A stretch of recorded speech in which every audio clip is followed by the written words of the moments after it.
আমি সেই যুবক হব যার যৌবনে কোনো কালিমা লাগতে দেওয়া হবে না। আমার আল্লাহ আমার জন্য হারাম করেছেন, এই হারাম রিলেশনকে আল্লাহ হারাম করেছেন। কিয়ামতের ময়দানে কঠিন শাস্তি দিবেন, জিনার শাস্তি ভয়াবহ আল্লাহ দিবেন। আল্লাহর ওয়াদা ব্যতিক্রম হয় না, হবে না। আল্লাহর ভয়ে আমার বন্ধুরা সবাই, আমার ক্লাসের সব সহপাঠীরা, তাদের প্রত্যেকের হারাম কাজের সঙ্গী আছে, অপকর্মের সাথী আছে, যেটাকে তারা গার্লফ্রেন্ড নাম দিয়েছে, যে তার জিনার সাথী। কিন্তু আমি আল্লাহকে ভয় করি, ইব্রাহিম আলাইহিস সালামের অনুসারী, যে ইব্রাহিম গোটা সমাজের মানুষের অনাচারের বিরুদ্ধে একাই দাঁড়িয়েছে, আমি একাই স্রোতের বিপরীতে চলবো। এর নাম হলো মুসলমান। আল্লাহর ইবাদত, আল্লাহর দাসত্ব করে যেতে পারাটাই হলো সার্থকতা, জান্নাত প্রাপ্তির নিশ্চয়তা।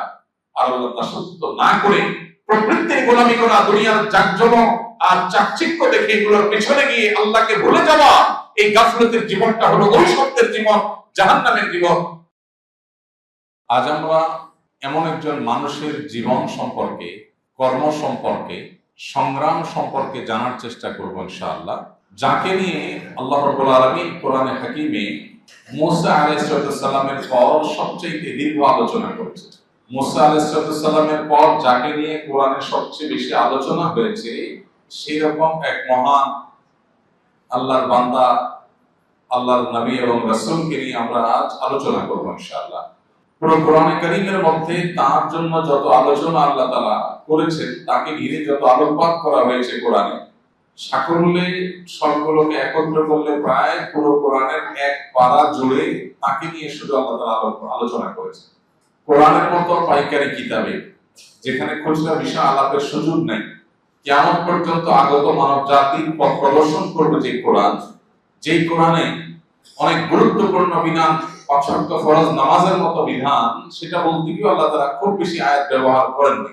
ইশারা ইঙ্গিতে সংক্ষেপে আল্লাহ তাআলা নামাজ সম্পর্কে নির্দেশ দিয়ে সেটার বিস্তারিত ব্যাখ্যা দেওয়ার দায়িত্ব রাসূল করিম সাল্লাল্লাহু আলাইহি ওয়াসাল্লাম অর্পণ করেছে।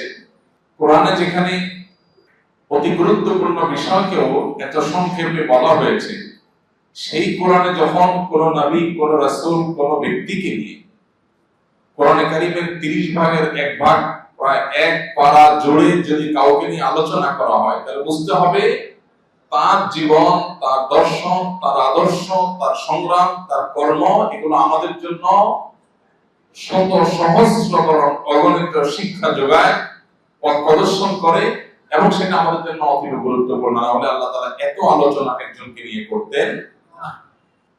কোরআনে কারীমে আল্লাহ রাব্বুল আলামিন তার আলোচনার জন্য একটা সূরা নির্ধারণ করে দিয়েছে, এবং এর বাইরে সূরা মারইয়াম, সূরা আম্বিয়া, সূরা তাহা, সূরা হজ, সূরা শুআরা, সূরা আনকাবুত, সূরা মুমতাহিনা, সূরা সাফফাত, সব সূরাতে তার আলোচনা আল্লাহ তাআলা করেছেন।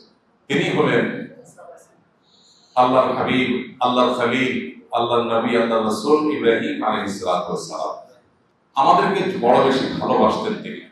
এই উম্মতের, অর্থাৎ উম্মতে মুহাম্মাদের পরম আপনজন, আমাদের স্বপ্নদ্রষ্টা ছিলেন, এবং তার সম্পর্কে আল্লাহ তাআলা কোরআনে বলেছেন মিল্লাতা আবিকুম ইব্রাহিম। আদর্শ আমাদের কি হওয়া উচিত, নীতি আমাদের কি হওয়া উচিত, ধর্ম আমাদের কি হওয়া উচিত, সে সম্পর্কে আল্লাহ তাআলা আমাদেরকে দিক নির্দেশনা দিয়ে বলেছেন যে ইব্রাহিম আলাইহিস সালাম যিনি তোমাদের পিতা, আল্লাহ বলেছেন যিনি তোমাদের পিতা, ইব্রাহিম আলাইহিস সালাম, তার মিল্লাত, তার ধর্ম, তার জীবন দর্শন, হুয়া সাম্মাকুমুল মুসলিমিন, তিনি সেই ব্যক্তি ইব্রাহিম আলাইহিস সালাম যিনি আমাদেরকে মুসলিম বলে নামকরণ করেছেন। আমরা যদি মুসলিম, এই নামকরণ করেছেন কে? ইব্রাহিম আলাইহিস সালাম। আমাদের নামটা রেখেছেন যিনি আমাদের স্বপ্নদ্রষ্টা ছিলেন, যাকে আল্লাহ তাআলা আমাদের পিতা বলে পরিচয় দিয়েছেন। মিল্লাত আবিকুম বলতে মুসলিম জাতি, গোটা মুসলিম মিল্লাত, গোটা মুসলিম উম্মাহ কিয়ামত পর্যন্ত যারা আসবে সবার পিতা, নাকি আরবের যারা ছিলেন সে আরব জাতির পিতা? এটা নিয়ে মুফাসসিরদের মধ্যে একাধিক মত আছে। অনেকে বলেছেন এখানে আরব জাতির পিতা বোঝানো হয়েছে, কারণ তার বংশধরদের মধ্যেই ইসমাঈল আলাইহিস সালাম, তার বংশ থেকেই মুহাম্মদ সাল্লাল্লাহু আলাইহি সাল্লাম এবং পরবর্তী প্রজন্মে এবং তার আগের প্রজন্মের যারা ছিলেন তারা এসেছেন, এই জন্য তাদেরকে লক্ষ্য করে বলা হয়েছে যে মিল্লাতা আবিকুম ইব্রাহিম। যদিও আয়াতের পরের অংশ হুয়া সাম্মাকুমুল মুসলিমিন, এখানে তিনি তোমাদের মুসলিম বলে নামকরণ করেছেন, এটা আরবদের জন্য খাস না, বরং এটা মুসলিম জাতিকেই আল্লাহ তাআলা উদ্দেশ্য করে বলেছেন যে তোমাদেরকে মুসলিম নামকরণ করেছেন। এজন্য তিনি আমাদের আদর্শিক পিতা, গোটা বিশ্বের মুসলমানদের আদর্শিক পিতাকে ইব্রাহিম আলাইহিস সালাম। আল্লাহ রাব্বুল আলামিন তার আলোচনা কোরআনে প্রিয় নবী সাল্লাল্লাহু আলাইহি সাল্লামের মক্কি জীবনের একেবারে শুরুর দিক থেকে, মক্কি জীবন থেকে নিয়ে শুরু করে মাদানী জীবনের শেষ পর্যন্ত তার আলোচনা আল্লাহ তাআলা নাযিল করেছে। কত গুরুত্বপূর্ণ হলে এটা সম্ভব হয়।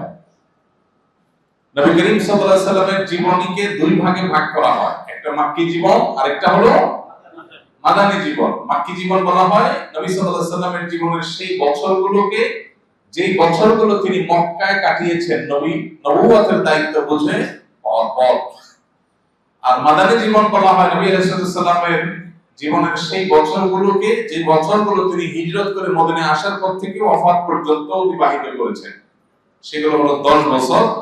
আর মক্কাতে কাটানো বছরগুলো কতগুলো? মোট 43। আর নবুয়তের দায়িত্ব বুঝে পর থেকে নিয়ে 13 বছর। ইব্রাহিম আলাইহিস সালামের জীবনী, তার জীবনের বিভিন্ন পাঠ অংশ এত গুরুত্বপূর্ণ যে আমাদের প্রিয় নবী মুহাম্মদ সাল্লাল্লাহু আলাইহি সাল্লামকে আল্লাহ তাআলা কঠিনতম সময়ে মক্কার জীবনেও ইব্রাহিম আলাইহিস সালামের কথা বলেছেন, তার জীবনে শুনিয়েছেন। তার মানে মানুষের জীবনে যখন দুঃখে থাকে, কষ্টে থাকে, বিপদে থাকে, তখনও ইব্রাহিম আলাইহিস সালামের জীবনী তার জন্য আদর্শ। আবার যখন নবী সাল্লাল্লাহু আলাইহি সাল্লাম মদিনার জীবনে গিয়েছেন, তুলনামূলক বিপদ একটু কমেছে, তখনও আল্লাহ রাব্বুল আলামিন তার সামনে ইব্রাহিম আলাইহিস সালামের ঘটনাগুলি তুলে ধরেছেন। তাহলে এখান থেকে বোঝা যায় যে ইব্রাহিম আলাইহিস সালাম আমাদের জন্য আদর্শ হিসেবে কত গুরুত্বপূর্ণ। প্রিয় ভাইরা আমার, তিনি সেই মহান সত্তা যিনি মুআজ্জিনুল হজ ছিলেন, যিনি হজের ঘোষক ছিলেন। আল্লাহ রাব্বুল আলামিন যাকে নির্দেশ করেছেন ওয়াআযিন ফিন নাসি বিল হজ ইয়াতুকা রিজালান ওয়া আলা কুল্লি দামিরিন ইয়াতিনা মিন কুল্লি ফাজ্জিন আমিক। আল্লাহ বলেছেন, ইব্রাহিম, কাবা নির্মাণ শেষ হয়েছে, আপনি এবার বিশ্বের সব মানুষকে ঘোষণা দিন, ওয়াআযিন ফিন নাসি বিল হজ, লোকদিগকে, বিশ্ববাসীকে হজের ঘোষণা দিন। আপনার ঘোষণায় তারা আসবে পায়ে হেঁটে, দূর দূরান্ত থেকে, বিভিন্ন ভাবে। সুবহানাল্লাহ, এই একটা আয়াতের দিকে যদি আমরা খেয়াল করি, আমাদের ঈমানের মিটার তরতর করে উপরের দিকে উঠে যাওয়ার কথা। আল্লাহ তাআলা যখন ইব্রাহিম আলাইহিস সালামকে হজের ঘোষণা দেওয়ার নির্দেশ করেছেন, তখন মক্কায় তেমন কোন মানুষের বসতি, উল্লেখযোগ্য মানুষের বসতি ছিল না। হাতে গোনা কিছু মানুষ, কিছু বণিক ব্যবসায়ীরা যারা পরবর্তীতে তাদের সাথে যুক্ত হয়েছে, খুবই সীমিত। আল্লাহ বলছেন, দূর দূরান্ত থেকে, বিভিন্ন প্রান্তর থেকে আসবে মানুষ, আপনি ঘোষণা দেন। ভাইরা আমার, সেই যুগে মাইকও ছিল না, ফেসবুক, ইউটিউবও ছিল না, টেলিভিশন, রেডিও, মিডিয়া এগুলো কিছুই ছিল না। তিনি একটা পাহাড়ের উপরে, অনেকে বলেছেন সেটা জাবাল আবু কুবাইস, অনেকে বলেছেন আরো বিভিন্ন পাহাড়ের কথা, সেগুলোর উপর উঠে তিনি আল্লাহর নির্দেশ পালন করে ও দুনিয়ার মানুষ সবার মধ্যে তিনি আযানের ঘোষণা, এই হজের ঘোষণা দিয়ে দিয়েছেন। এখন প্রশ্ন হলো, আল্লাহ যে তাকে বললেন যে আপনি ঘোষণা দেন, মানুষ আপনার ঘোষণা শুনে হজ করতে আসবে, আমরা হলে বলতাম, আল্লাহ আমি যে ঘোষণা দেব, এই মক্কায় পাহাড় ছাড়া কিচ্ছু নেই। তখন তো বসতি ছিল না। প্রথম বসতি তার পরিবার, হাজার এবং ইসমাঈল আলাইহিস সালাম, মা এবং দুধের শিশু, এই দুইজন হলো মক্কার প্রথম বসতি। তাদের আগে তারা যখন সেখানে বসতি স্থাপন করেন, তখন মক্কা শুধুমাত্র জঙ্গল আর পাহাড়, জনমানব শূন্য একটা উপত্যকা। এরপর সামান্য কিছু মানুষ তাদের সাথে এসে যুক্ত হয়েছে, যারা ব্যবসায়ী ছিলেন। সহিহ বুখারীতে বিস্তারিত বর্ণনা আছে, সে আলোচনা আমরা পরে আসবো। যে কথা আসছিলাম সেটা হলো, ইব্রাহিম ইসলামকে যে আল্লাহ বললেন আপনি ঘোষণা দেন, আপনার ঘোষণা শুনে মানুষ হজ করতে আসবে, এই বাইতুল্লাহ নামাজ পড়তে আসবে। বাহ্যিক দৃষ্টিকোণ থেকে এই নির্দেশের যৌক্তিকতাটা কি বুঝে আসছে, মাথায় ধরে? এই জনমানব শূন্য উপত্যকায় খালি গলায় ঘোষণা দিলে গোটা দুনিয়া থেকে মানুষ কিভাবে আসবে? আমাদেরকে যদি এরকম নির্দেশ দেওয়া হতো, আমরা হয়তো বা বলতাম আল্লাহ কেমন কথা, আমরা বলতেছেন ঘোষণা দিতে সবাই আসবে, তো মাইক দেন, ফেসবুক দেন, ইউটিউব দেন, নেট কানেকশন দেন, তাহলে মানুষ কিভাবে ঘোষণা শুনবে?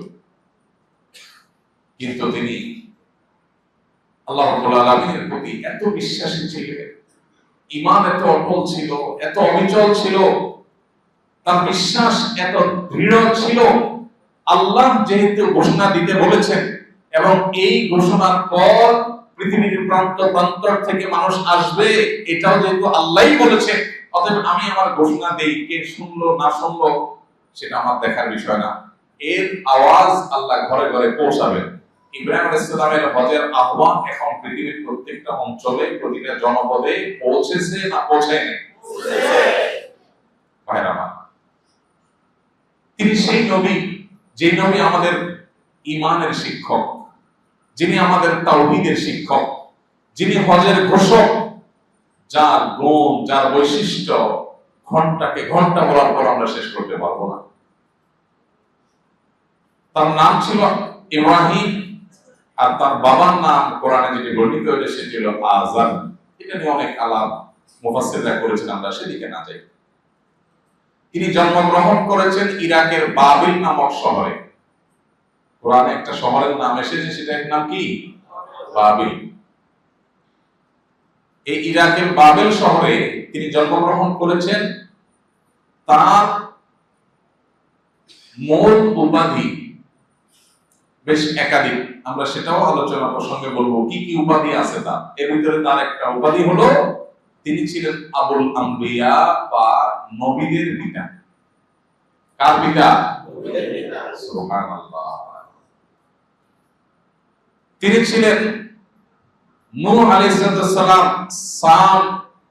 নূহ আলাইহিস সালামের ছেলে সাম ইবনে নূহের বংশধর।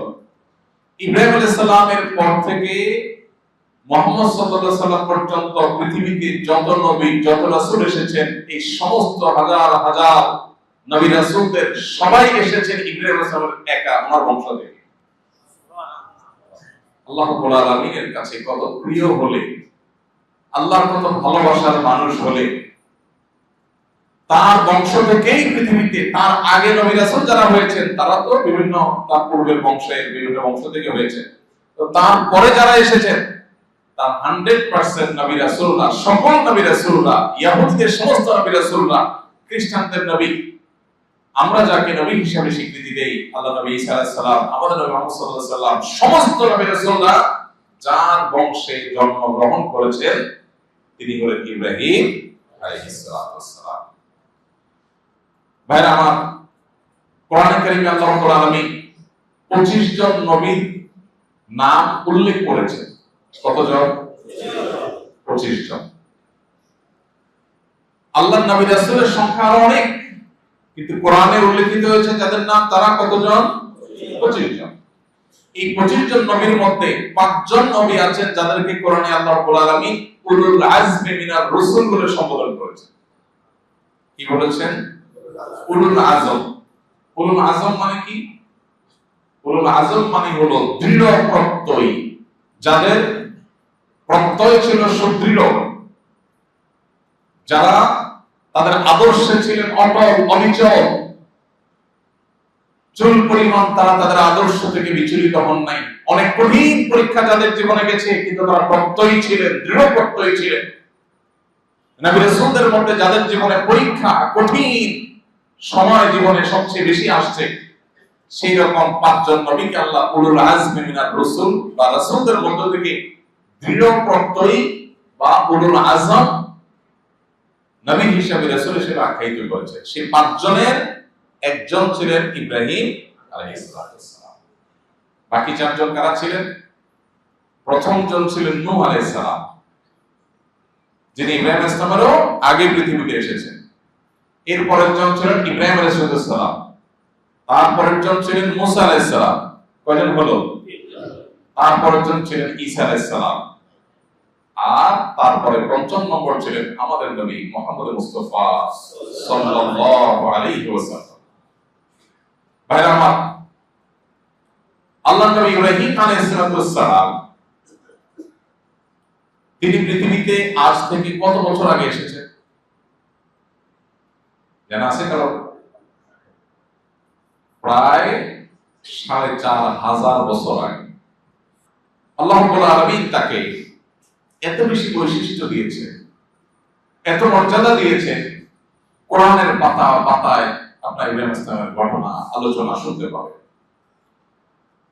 এত বেশি আল্লাহ তাআলা তাকে ভালোবাসতেন, ৫ ওয়াক্ত নামাজে, প্রত্যেক ফরজ নামাজে, প্রত্যেক নফল নামাজে, প্রত্যেক সুন্নাত নামাজে, প্রত্যেক ওয়াজিব নামাজে, সকল সালাতে আল্লাহ রাব্বুল আলামিন আমাদের নবীর প্রতি দরুদ প্রেরণ করাটাকে যখন আমাদের জন্য নামাজের অংশ করে দিয়েছেন, সেখানে ইব্রাহিম আলাইহিস সালামের জন্য দরুদ পাঠ করাটাকেও আমাদের জন্য নামাজের অংশ করে দেওয়া হয়েছে। আমরা যে নামাজের দরুদ পড়ি, এটার নাম কি ভাই? দরুদ ইব্রাহিম। কেন দরুদ ইব্রাহিম নামকরণ করা হয়েছে? কারণ এই দরুদে মুহাম্মদ সাল্লাল্লাহু আলাইহি ওয়াসাল্লামের প্রতি দরুদ প্রেরণ করার পাশাপাশি ইব্রাহিম আলাইহিস সালাম এবং তার বংশধরদের প্রতিও দরুদ প্রেরণ করা হয়। দরুদ প্রেরণ করা মানে কি ভাই? রহমতের দোয়া করা। দরুদ প্রেরণ করা মানে কি? রহমতের দোয়া করা। আল্লাহ যেন অনুগ্রহ নাযিল করেন। আল্লাহ তো তার রাসূলের প্রতি অনুগ্রহ এমনিই নাযিল করবেন, মাঝখান থেকে আমি বলে আল্লাহর কাছ থেকে বেনিফিট পেয়ে যাব।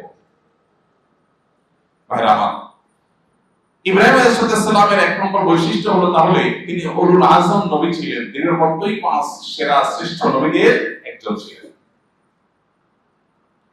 তার আরেকটা বৈশিষ্ট্য হলো, আমরা যে বাইতুল্লাহর হজ করার জন্য যাই, তওয়াফ করার জন্য যাই, এই বাইতুল্লাহ নির্মাতা ছিলেন। কত বড় সৌভাগ্যের বিষয়! আমরা যদি একটু চিন্তা করি, কল্পনা করি, তো হয়তো আমাদের সকল হিসাব নিকাশ ক্যালকুলেশন সব থেমে যাবে। কিভাবে থেমে যাবে? আমরা জানি বাইতুল্লাহ এটা পৃথিবীর প্রথম ঘর, যেটা আল্লাহর ইবাদতের জন্য, উপাসনার জন্য নির্মাণ করা হয়েছে। উপাসনা ইবাদতের ঘর হিসাবে যে আলাদা ঘর হয়, পৃথিবীতে এই ধারণা এনেছে কিসে? বাইতুল্লাহ। আল্লাহ রাব্বুল আলামিন কোরআনে কারীমে বলেছেন, ইন্না আউওয়ালা বাইতুন উযিআ লিন-নাসি লাল্লাযী বিবাক্কাতা। মক্কার যে ঘর বাইতুল্লাহ, কাবা আছে, এটা হলো সেই ঘর পৃথিবীতে যেটি সর্বপ্রথম নির্মাণ হয়েছে আল্লাহর ইবাদতের জন্য। মানুষকে আল্লাহর ইবাদতের জন্য প্রথম ঘর নির্মাণ করা হয়েছে যেটি, সেটা কোনটা? আগে কোনো ঘর পৃথিবীতে ছিল না। নূহ আলাইহিস সালামের প্লাবন কত হাজার বছর আগে হয়েছে সেটা আল্লাহ তাআলা ভালো জানেন।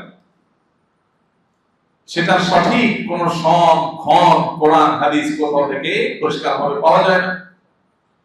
সেই নূহ আলাইহিস সালামের প্লাবনের সময় গোটা পৃথিবী যখন নিমজ্জিত হয়েছিল, তখন সেই প্লাবনে মাটি কাদার নিচে এই বাইতুল্লাহ চাপা পড়ে গিয়েছিল এবং শত সহস্র বছর ধরে সেটি চাপা পড়ে থাকার কারণে মানুষ আর সেটার কোনো সন্ধান পায়নি। আল্লাহ তাআলা ইব্রাহিম আলাইহিস সালামকে নির্দেশ করেছেন। কি নির্দেশ? তার স্ত্রী হাজার এবং দুধের শিশু ইসমাইলকে নিয়ে মক্কায় যাওয়ার জন্য। মক্কায় তিনি যাওয়ার পর নিজের পরিবারকে রাখলেন কোথায়? মক্কায় এই যে সাফা মারওয়া দুটি পাহাড়, এই এলাকাতে তাদেরকে রাখলেন, কোন একটা পাহাড়ে রাখলেন। আল্লাহ নির্দেশ করেছেন, নিয়ে আসছেন ফ্যামিলিকে। কিন্তু এখানে কোনো মানুষ নেই, কোনো পশু পাখিও নেই, শুধু উপত্যকা আর উপত্যকা। এমনকি পানির ব্যবস্থাও, খাওয়া বদলের কথা। সেখানে রেখে যখন চলে যাচ্ছে, তার স্ত্রী ইসমাইল আলাইহিস সালামের মা হাজার জিজ্ঞাসা করলেন, আপনি যে আমাদেরকে এখানে রেখে, কোনো মানুষ নাই, জন নাই, এখানে এই ভুতুড়ে পাহাড়ে রেখে চলে যাচ্ছেন, এটা কি আল্লাহর নির্দেশ? কারণ তিনি জানতেন ইনি আল্লাহর রাসূল, আল্লাহর নির্দেশে বাইরে কিছু করেন না, ওহী ছাড়া কোনো কাজ করেন না। তো জানতে চাইলেন এটা কি আল্লাহর নির্দেশ কিনা। তখন তিনি মাথা নাড়িয়ে সায় দিয়ে জানালেন, হ্যাঁ, এটা আল্লাহর নির্দেশ। পিছনে ফিরে তাকালেন না, যদি বাচ্চার দিকে তাকে আবার মায়া লাগে, আল্লাহর নির্দেশ পালন করতে না পারে। মাথা সায় দিলেন, মা হাজার নিশ্চিন্ত হয়ে গেলেন, আল্লাহর নির্দেশ, তাহলে আর চিন্তা নেই, তাকে আপনি যান। কি মা ছিল, কি মহিলা ছিলেন, কি ঈমান ছিল। এরপরে ব্যবস্থা চলে গেলেন, শিশু ইসমাইলকে নিয়ে। বুকের দুধ শুকিয়ে যায়, খাবার নাই, ভুতুড়ে জায়গা, পানি নাই। সাফা থেকে মারোয়া, মারোয়া থেকে সাফা, একবারে পাহাড় থেকে দৌড়াবে, পাহাড়ের উপরে উঠে আশপাশে কোথাও পানি দেখা যায় কিনা, না, কোথাও পানি নেই। এভাবে 7 বার তিনি সাফা এবং মারওয়া চক্কর দিলেন পানির সন্ধানে। আমরা এখন উমরা বা হজ করতে গেলে 7 চক্কর দেই, সেই 7 চক্করের অনুসরণ। এরপর আল্লাহ রাব্বুল আলামিন অলৌকিকভাবে আজকে যে জমজমের পানি আমরা পান করছি, 4500 বছর ধরে যেখান থেকে কোটি কোটি মানুষ, অগণিত মানুষ পান করছে, এই পানির সন্ধান আল্লাহ তাআলা দিলেন সাফা মারওয়ার মধ্যবর্তী জায়গাতে। পানির ব্যবস্থা হয়ে গেছে, আলহামদুলিল্লাহ, টেনশন নেই। যখন পানির সেখানে আল্লাহ তাআলা অলৌকিকভাবে পানি সেখান থেকে বের করলেন, সাধারণত মরুভূমি বা পাহাড়ি অঞ্চলে, উপত্যকার অঞ্চলে কোথাও পানি থাকলে সেখানে পাখিদের ঝাঁক থাকে, বনে জঙ্গলে কোথাও পানি থাকলে সেখানে পশুদের ঝাঁক থাকে। এখানে যেহেতু পানি পাওয়া গেছে, পাখিরা বিভিন্ন জায়গা থেকে এসে পানি পান করত। কোন একটা মুসাফিরদের দল যারা কোন দেশে ব্যবসা বাণিজ্য করতে গেছে, সেখান থেকে যাচ্ছিল, তারা দেখছিল যে দূর থেকে কোথাও পাখি উড়াচড়া করছে। তখন তারা বললেন এখানে পানি আছে। আসলেন তারা, কাছাকাছি এসে দেখে, আরে সর্বনাশ, শুধু পানি না, একটা ছোট ফুটফুটে দুধের বাচ্চা নিয়ে একজন মহিলা আছে। তারা এলাকাটা দেখে খুব পছন্দ করলো। আসলে সব তো আল্লাহ তাআলার হিকমত, আল্লাহই তাদের বান্দাদেরকে পাঠাচ্ছে। বললেন যে আমরা এখানে বসবাস করতে চাই। ওই তিনি একা একা, আল্লাহ পাঠিয়ে দিয়েছেন, আমরা এখানে বসবাস করতে চাই, আপনি অনুমতি দিবেন কিনা। দেখেন সেই যুগের মানুষের মধ্যেও কি ম্যানার্স ছিল, যে উনি যেহেতু আগে এখানে আছেন, অতএব এখানে থাকতে হলে ওনার পারমিশন নিতে হবে। ওনার পারমিশন নিলেন, উনি বললেন থাকতে পারো, তবে পানির ব্যাপারটা, পানি এটা আমার, অর্থাৎ আমার নিয়ন্ত্রণে থাকবে। তিনি দিলে পান করবেন, না দিলে না পান করবেন, কারণ অনেক কষ্ট করে তিনি সেটা আবিষ্কার করেছেন। এরপর তারা সেখানে বসবাস শুরু করলো, মক্কা আবাদ করা শুরু হয়ে গেল। ভাইরা আমার, ইব্রাহিম ইসলামের আলোচনা আসলে একদিন সকাল থেকে বিকাল পর্যন্ত হওয়া দরকার। শুরু করতে করতে 2-4 ঘন্টা লাগবে। এত কথা, এক পারা যেখানে কোরআনে আল্লাহ তাআলা কথা বলেছেন, সেটা আমরা আধা ঘন্টা 1 ঘন্টা কেমনে বলবো, তারপরে সংক্ষিপ্ত বলা। এই যে মক্কা আবাদ করা শুরু হলো, যে মক্কায় কোনো মানুষ ছিল না, যে মক্কায় কোনো মানুষ ছিল না, সে মক্কা ভুতুড়ে নগরী, যেখানে জনমানব শূন্য উপত্যকা ছিল, বাইতুল্লাহ যেখানে মাটির নিচে চাপা পড়ে গেছে, সেখানে ইব্রাহিম ইসলামের স্ত্রী হাজার এবং ছেলে ইসমাইলকে দিয়ে আল্লাহ তাআলা আবাদ করা শুরু করলেন।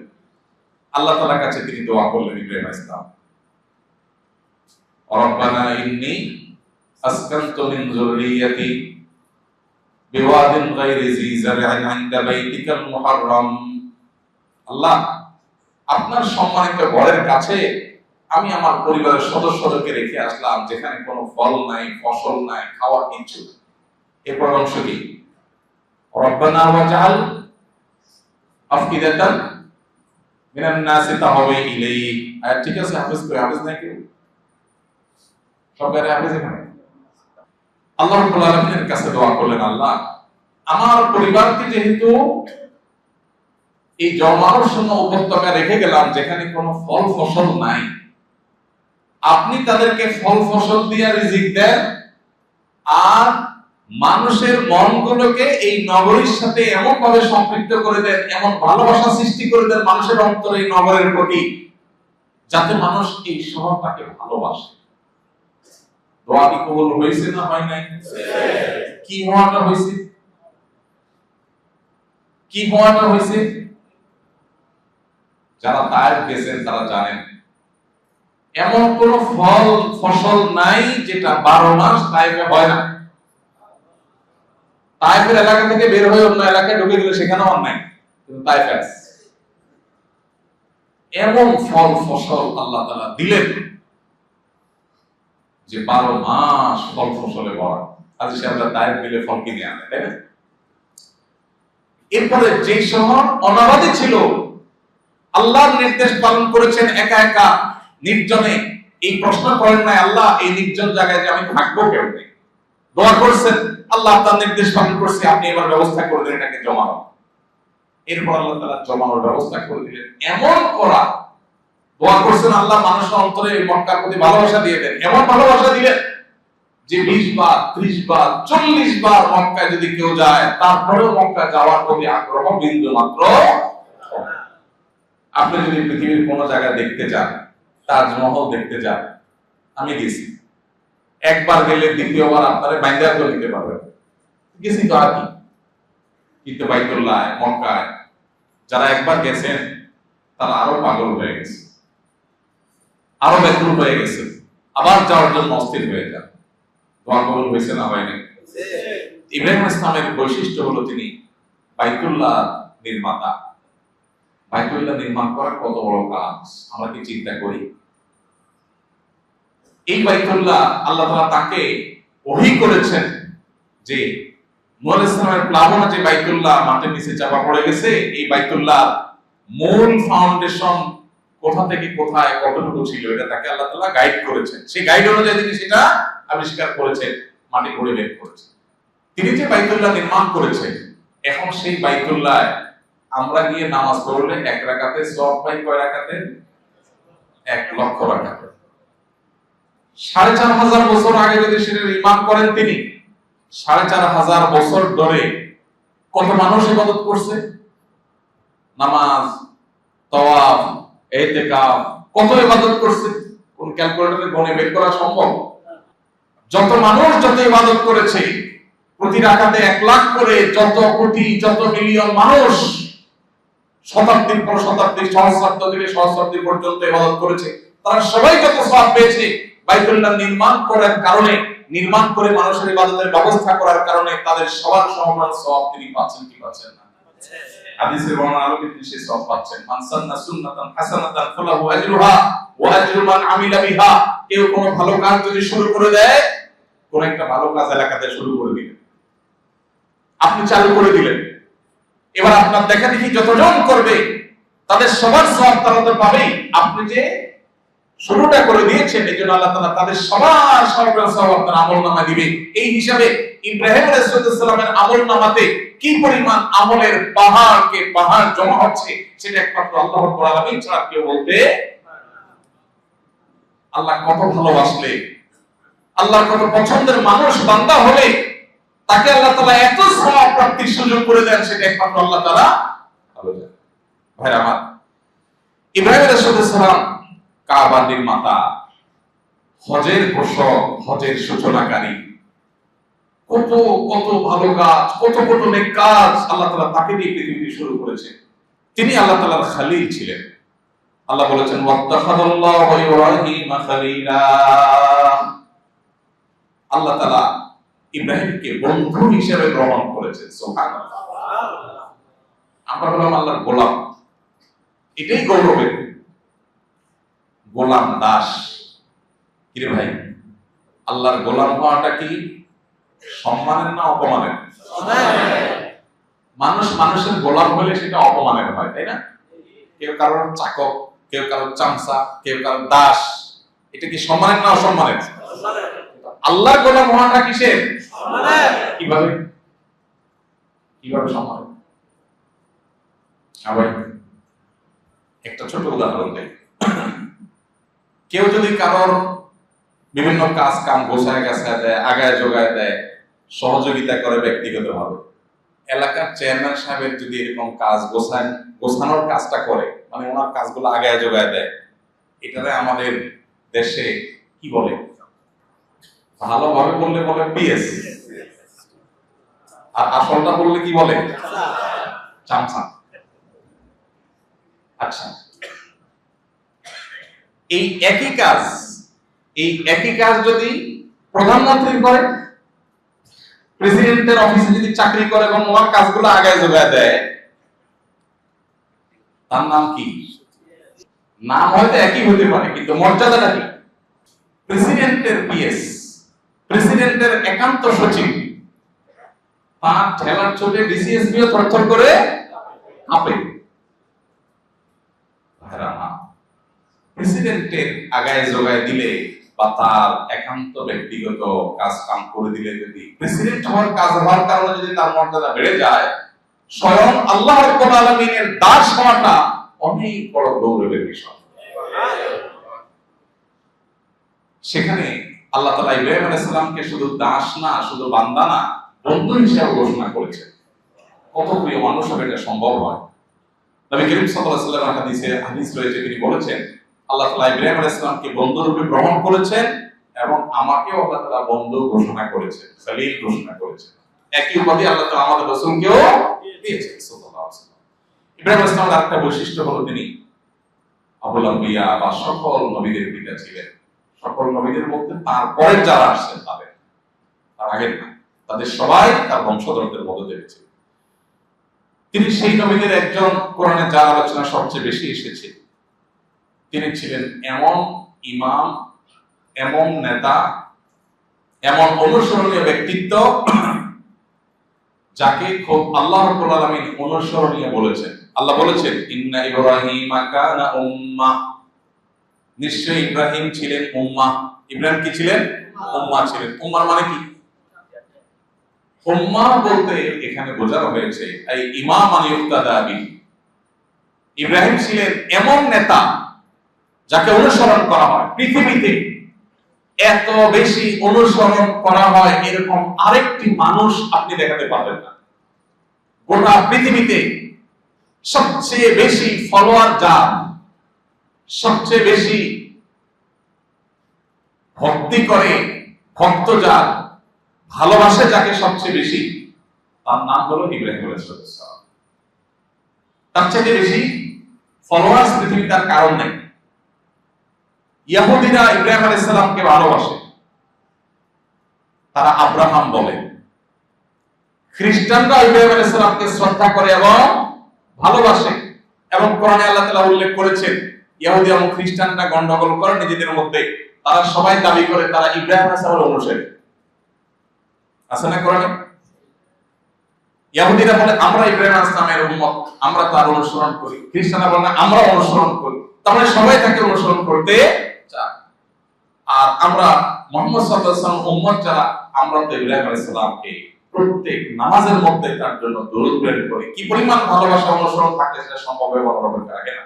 তো পৃথিবীতে তিনটা প্রধান এবং সবচেয়ে বড় বড় ধর্ম, বিশেষ করে সবচেয়ে বেশি মানুষ যে ধর্ম অনুসারী খ্রিস্টান, এরপরে সবচেয়ে বেশি মানুষ যে ধর্ম অনুসারী মুসলমান, তারপরে ইহুদি, এই গোটা পৃথিবীর মানুষকে আনুপাতিক হারে ভাগ করলে দেখা যাবে পৃথিবীর বেশিরভাগ মানুষ এই তিন ধর্মের মধ্যে চলে আসছে।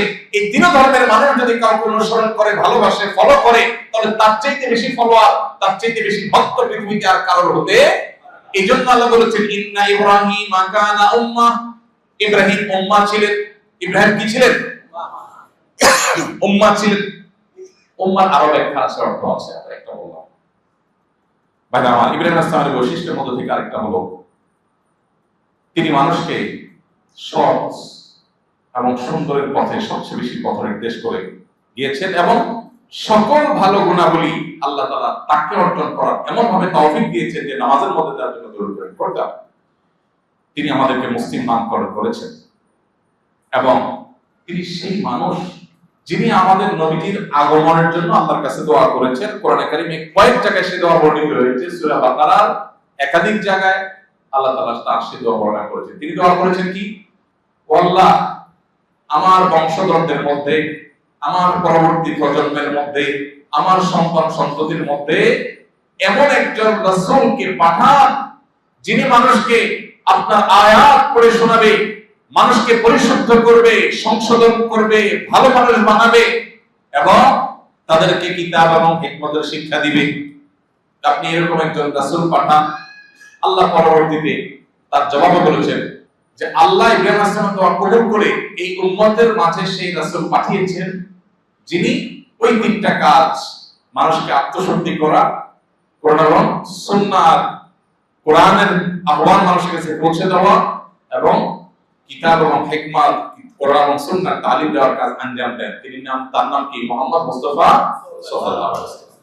ভাইরা আমার, ইব্রাহিম আলাইহিস সালামের জীবনে দাওয়াতের কাজ তিনি কিভাবে করেছেন সেটার আলোচনাই কোরআনের সবচেয়ে বেশি। আসলে এবার আমরা ইব্রাহিম আলাইহিস সালামের দাওয়াতের কাজে প্রবেশ করি। কিভাবে তিনি দাওয়াতের কাজ করেছেন? ইব্রাহিম আলাইহিস সালামের দাওয়াতের কাজে তিনি অত্যন্ত বিনয়ী এবং বিনম্র ছিলেন এবং কৌশলী ছিলেন। তার বাবা এবং তার বংশের লোকজন, এলাকার লোকজন, পাড়া প্রতিবেশী, তাদেরকে দাওয়াত দেওয়ার জন্য তিনি সবচেয়ে বেশি ব্যাকুল ছিলেন। বাবাকে দাওয়াত দিতে গিয়ে তিনি বলেছেন ইয়া আবাতি। ইয়া আবাতি মানে কি? হে আমার প্রিয় বাবা, হে আমার প্রিয় বাবা। এইভাবে সম্বোধন করে বাবার প্রতি শ্রদ্ধা জ্ঞাপন করেছেন। যেই বাবা তাকে বলেছেন তুমি তোমার এই সমস্ত কথা বন্ধ করো, তোমার এই সমস্ত ধর্মের দাওয়াত দেওয়া বন্ধ করো, না হলে তোমাকে আমি পাথর মেরে শেষ করবো, এলাকা ছাড়ো। যেই বাবা রূঢ় আচরণ করেছেন তিনি সেই বাবাকে বলছেন ইয়া আবাতি, হে আমার প্রিয় বাবা। একজন দায়ী, আমরা যখন ইসলামের কথা কাউকে বলবো, আমরা যখন ভালো কাজের কথা মানুষকে বলবো, আমাকে যদি মানুষ কটু কথাও বলে, আমার মুখে কটু কথা মানাবে। আমি যেহেতু দাওয়াতের কাজ করছি, অতএব আমি কোমল ভাবে দাওয়াতের কাজ করবো। এই জন্য আল্লাহ তাআলা কোরআনে কারীমে মুসা এবং হারুন আলাইহিস সালামকে বলেছেন ফাকুলা লাহু কাওলান লাইয়িনা, আপনারা দোনো ভাই গিয়ে ফেরাউনের মতো কাট্টা কাফেরকে ও কথা যখন বলবেন কোমল ভাবে বলবেন। এজন্য ইসলামের কথা, দাওয়াতের কথা আমরা মানুষকে যখন বলবো তখন বিনয় এবং কোমলতার সাথে বলতে হবে। ইব্রাহিম ইসলামের জীবন থেকে সেই শিক্ষা পাওয়া যায়। শুধু তাই নয়, তিনি বাবার প্রতি এতটা অনুগত সন্তান ছিলেন। বাবা মুশরিক ছিলেন, শিরকে লিপ্ত ছিলেন। বাবা তাকে পাথর মেরে হত্যা করতে চেয়েছেন, এলাকা ছাড়া করতে চেয়েছেন। এরপরও তিনি বাবাকে এত শ্রদ্ধা করে দাওয়াত দিয়েছেন, সে কথা শুনে নাই বাবা। তারপরেও বলছেন বাবা, আমি তোমার জন্য আল্লাহর কাছে অবশ্যই ক্ষমা চাইবো, আল্লাহ যেন তোমাকে মাফ করেন। যদি আল্লাহ তাআলা পরবর্তীতে তাকে তাম্বিহ করেছেন মুশরিকের জন্য ক্ষমা চাওয়া যায় না, কিন্তু তিনি সেই তাম্বিহ যখন জানতেন না, আল্লাহ নিষেধাজ্ঞা আসার আগে তিনি বাবার জন্য ক্ষমা চাওয়ার কথা পর্যন্ত বলেছেন। এরপরে তার এলাকার লোকজনকে যখন দাওয়াত দিয়েছেন, তাদেরকে বলেছেন দেখো, তোমরা মূর্তি পূজা করো না, তোমরা প্রতিমা পূজা করো না, তোমরা কোন মানুষের পূজা করো না, কোন সৃষ্টির পূজা করো না। তোমরা পূজা করবে, ইবাদত করবে, উপাসনা করবে কার? একমাত্র আসমান জমিনের মালিকের আল্লাহর ইবাদত করবে, আর কারণ নয়। তাওহীদের এই শিক্ষা বারবার তিনি দিয়েছেন, কিন্তু যতবার দিয়েছেন তাদের তেড়ামি, তাদের গোড়ামি, তাদের হটকারিতা সেটা আরো বেড়েছে। তারা যখন আকাশের তারকা পূজা করত, তিনি তাদেরকে বোঝাবার জন্য অসাধারণ উপায়ে অত্যন্ত কৌশলের সাথে তাদেরকে দাওয়াত দিলেন। আকাশের তারকা দেখে যখন তিনি বললেন এই তারকা রব, কিছুক্ষণ পরে যখন তারকা ডুবে যায় আকাশে, তারকা কি সারা রাত দিন 24 ঘন্টা থাকে আকাশে? যখন তারকা ডুবে গেল, তিনি বললেন যে যে ডুবে যায় সে আবার আমার রব কিভাবে হয়? যে নিজে হারায় যায় সে আবার কি সে সৃষ্টিকর্তা হতে পারে? এরপরে তিনি বললেন চাঁদ কিন্তু অনেক বড়, অনেক আলো দেয়, তাহলে এটা রব হতে পারে কিনা? এরপর যখন চাঁদও ডুবে গেল, বললেন না যে ডুবে যায় সে তো রব হতে পারে না। সূর্যের বেলা একই কথা বললেন, আমল করবে। এটার উপরে আমল আমাদের নবী সাল্লাল্লাহু আলাইহি সাল্লাম করেছেন। ইব্রাহিম ইসলাম যেটা করেছেন তার সুন্নতের উপরে আমল করেছেন কে? আমাদের নবী মুহাম্মদ সাল্লাল্লাহু আলাইহি সাল্লাম। কোথায়? উহুদের যুদ্ধের পরে, যেটাকে গজওয়ায়ে হামরাউল আসাদ বলা হয়। উহুদের যুদ্ধের পর মক্কার মুশরিকরা একটা গুজব ছড়াই দিল মুসলমানদের মধ্যে ভয় সৃষ্টি করবার জন্য। এমনি এই যুদ্ধে মুসলমানরা নানা দিক থেকে পর্যদস্ত হয়েছে, 70 জন সাহাবী শাহাদাত বরণ করেছে, অনেক মূল্যবান ব্যক্তিকে মুসলমানরা হারাইছে, রাসূল আকরাম সাল্লাল্লাহু আলাইহি ওয়াসাল্লামের দাঁত মোবারক ভেঙে গেছে, বিপর্যস্ত হয়েছে, মন ভাঙা, মন মরা, মনে কষ্ট নিয়ে মদিনায় ফিরছে। এর মধ্যে মক্কার মুশরিকরা খবর পাঠাইছে যে ইন্নান নাসা কাদ জামাউ লাকুম ফাখশাউহুম, মানুষরা একত্র হয়েছে, মক্কার মুশরিকরা তোমরা ভয় করো, ত্রাস সৃষ্টি করার চেষ্টা করছে। নবী করিম সাল্লাল্লাহু আলাইহি সাল্লাম তখন বলেছেন, কি বলেছেন? হাসবিয়াল্লাহু ওয়া নি'মাল ওয়াকিল, আল্লাহ আমার জন্য যথেষ্ট, আল্লাহ আমার জন্য হাসবুনাল্লাহ, আল্লাহ আমাদের জন্য যথেষ্ট। যখন নবীজি এই কথা বললেন, এরপর আল্লাহ তাআলা বলেছেন যে যখন তারা এই আয়াত পড়ে আল্লাহর কাছে আল্লাহর প্রতি আস্থা এবং ভরসা প্রকাশ ঘটালো, আল্লাহ বলেছেন যে তারা আল্লাহ তাআলার নিয়ামত নিয়ে ফিরে গেছে এবং লাম ইয়ামসাসহুম সু, তাদের কোনো ক্ষতি হয় নাই, কোনো বিপদ আসে নাই, তারা নিরাপদ ছিল। কারণ কি বলেছে? হাসবি আল্লাহ বলেছে। এই জন্য আমরা এখান থেকে শিক্ষা নিয়ে আমাদের জীবনের উপর আমল করবো ইনশাআল্লাহ। আল্লাহ আমাদেরকে আমল করার তৌফিক দান করুন। তাহলে একটা আমল পেয়ে গেলাম, বিপদে আপদে মুসিবতে ভয় তৈরি হলে অন্তরে কি বলবো? হাসবি আল্লাহ ওয়া নি'মাল ওয়াকিল। অনেক মানুষ যদি হয় একসাথে, তাহলে বলবেন হাসবুনাল্লাহু ওয়া নি'মাল ওয়াকিল, আল্লাহ আমাদের জন্য যথেষ্ট, তিনিই আমাদের এই কাজ সমাধান করার জন্য সবচেয়ে উত্তম। ভাইরা আমার, তো ইব্রাহিম আলাইহিস সালামকে দেখেন তিনি দাওয়াতের কাজ করতে গিয়ে আগুনে নিক্ষেপ করা হলো, এরপর সেখান থেকে আল্লাহ তাআলা উদ্ধার করলেন। এলাকাবাসী তখন চিন্তা করছে, বাপরে আগুনে ফেললাম, সেখান থেকে রক্ষা পেয়ে গেছে। তারা একরকম হাল ছেড়ে দিচ্ছে যে না, তাহলে এর সাথে আর পারা। এরপরে ঈমান আনে নাই। কপাল পড়া হলে কি হয়? আল্লাহ এত বড় কুদরত দেখার পরেও ঈমান আনে নাই। এই করোনার সময় কত কুদরত আমরা দেখেছি, কিন্তু আমাদের বুঝে ভাইরা আমার খুব কম মানুষই শিক্ষা গ্রহণ করেছে। এরপরে ইরাকের যে বাবিল এলাকায় তিনি জন্মগ্রহণ করেছেন, সেই বাবিল শহরের যে রাজা ছিল নমরুদ, পৃথিবীর ক্ষমতাধর রাজাদের একজন ছিল। এই পাপিষ্ঠ এই রাজা, সে নিজেকে সৃষ্টিকর্তা দাবি করে বসলো, মাবুদ দাবি করে বসলো এবং বললো যে আমি সৃষ্টিকর্তা, আমি সব। নাউযুবিল্লাহ। এই ঘটনা যখন ইব্রাহিম আলাইহিস সালাম তিনি জানলেন এবং ইব্রাহিম আলাইহিস সালামের কথা যখন সে শুনছে যে ইব্রাহিম আলাইহিস সালাম দাওয়াত দিচ্ছে এক আল্লাহর প্রতি, তখন তাকে ডেকে পাঠাইলেন। ডেকে তার সাথে একটা বাহাস হলো, মোনাজারা, বিতর্ক হলো। বিতর্কের বিষয়বস্তু কি? সে দাবি করে সে আল্লাহ, সে সৃষ্টিকর্তা, আর ইব্রাহিম আলাইহিস সালাম বলেন না, তুমি সৃষ্টিকর্তা কে? আল্লাহ। এবার সে বলে দেখো তোমার সৃষ্টিকর্তা কি পারে? ইব্রাহিম আলাইহিস সালাম বলেন ইন্নাল্লাহা ইউহয়ি ওয়া ইউমীত, আমার আল্লাহ যিনি মহান সৃষ্টিকর্তা শুধু এক সত্তা, একজন।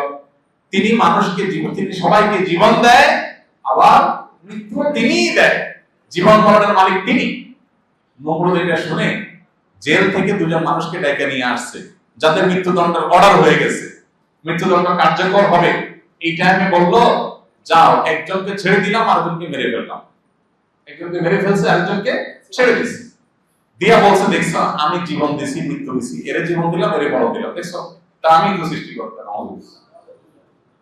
আহম্মকের এই কথা শোনার পর ইব্রাহিম সাহেব চিন্তা করলেন এর তো সোজা কথায় হবে না, আল্লাহ তাকে খুব কৌশলী বানিয়েছে। তিনি তখন বললেন আচ্ছা তাই নাকি?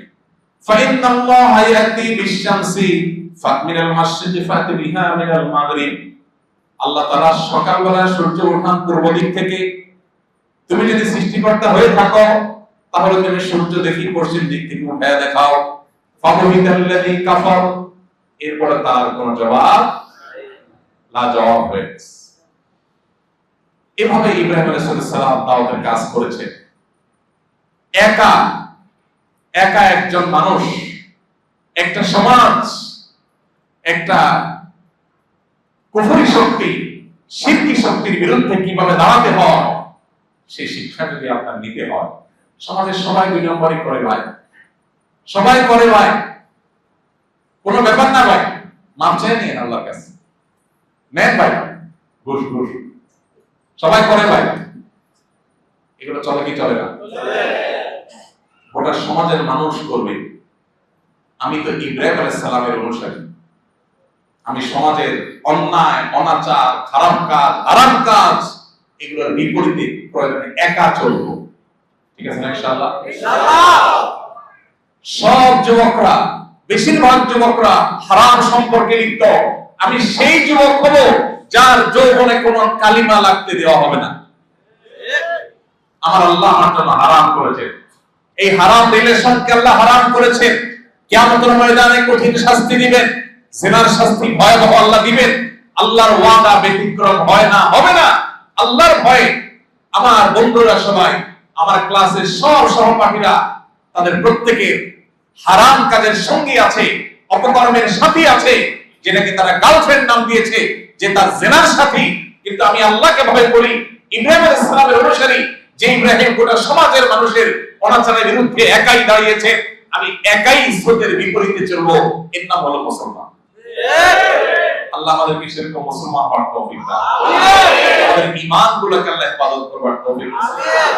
যুবক ভাইরা, আমি জানি হারামের হাতছানি আপনাদেরকে চতুর্দিক থেকে ডাকছে।